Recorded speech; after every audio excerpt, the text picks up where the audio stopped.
What's up, Ravens fans? It's time to hear from you guys in our Ravens Mailbag segment. Lots of questions this week, and we're going to start with a conversation about the Hall of Fame. Of course, Ray Lewis just inducted as the first ballot Hall of Famer, and if you guys haven't heard, yesterday it was announced that the Ravens are going to be playing in the Hall of Fame game coming up on August 2nd in Canton, Ohio. So go ahead and set your calendars for that. Let's just jump into the question. All right. Now, this question comes from Pat Sick, and Pat wants to know, outside of Terrell Suggs, which current Raven do you think has the best chance to get into the Pro Football Hall of Fame? Well, I'm going to point to Marshall Yanda. I think you look at his credentials already, he has 6 Pro Bowls. He's going to go down as a guy who's one of the best, I think, of his generation. Best offensive linemen, best guards, all of that stuff. And I think you could still add 2 to 5 more Pro Bowls. I mean, the guy is still only 33 years old. He has more playing time, I think, to go here. Then you look at it and you say, well, what other guards are already in the Pro Football Hall of Fame, and how does his resume stack up against them? Jerry Kramer, old guard for the Green Bay Packers.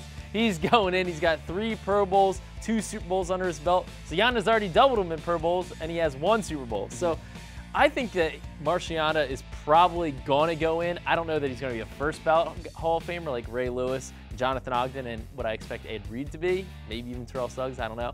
But I think eventually Marshall Yanda will get it. I agree that Suggs and Yanda, if you're looking at current resumes, they've got it in terms of the best. Yeah. But I want to throw out one other name. What about Justin Tucker? I know he's still much earlier in his career, but when you think about it, he has numbers through the first 5 years of his career that put him among the best kickers of all time. He's the most accurate of all time right now. Most accurate, never missed an extra point. He can boom it from all over the field. I mean, if he keeps that up, I think that he's somebody that could be in that consideration. Now, the difficulty there is that specialists aren't really given a lot of favorable treatment by those Hall of Fame voters. There's only a handful of guys that are in right now. Maybe Justin Tucker and some of these other guys, you know, that go in, Adam Vinatieri, maybe those guys start to change the narrative and people realize how valuable these guys are and put them in earlier. All right, let's go to the next question. This one comes from Alex, and the question is, what is more important for Joe Flacco, a deep threat receiver or a tight end / slot target? Did you say all of them?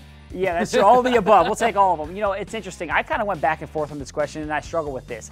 I'm going to lean towards slot target and tight end. And my rationale for this is when Joe's been at his best, I think it's when he's had a tight end that he can trust. Somebody, a tight end and a possession receiver, somebody who can move the chains when you get in a third down situation and you need to throw the ball up, you know can make a tough contested catch and keep drives alive. Dennis Pitta was that for him. Todd Heap was it earlier in his career. Even Anquan Bolton. Anquan wasn't just a slot receiver, but he did play in the slot a lot, and he's somebody that can move the chains. And also, when you look at the past few seasons, the Ravens have had a deep threat. Mike Wallace has been a deep threat receiver. There's not many guys that can go over the top better than he can, and the Ravens offense hasn't been as good as it needs to be over the past couple of seasons. So I think that if I had to pick one, again, all the above is the preferred option there, but if I had to pick one, I would lean more towards the slot receiver. And I think Brashad Perryman, you know, we've all talked about the difficulties Brashad has had, but he is that deep threat wide receiver, and I think that that is still a trick in his bag that the Ravens could lean on next season.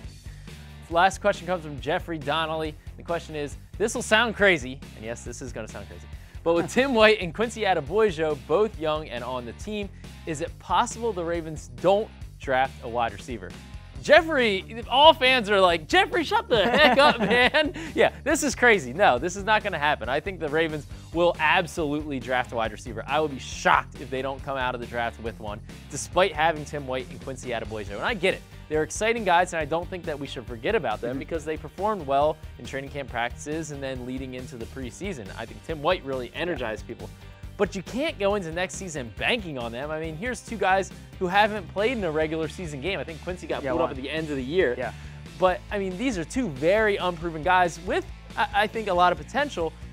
You can hope that they pan out. I think that that would kind of be the icing on the cake if they pan out and be really good pieces of this offense.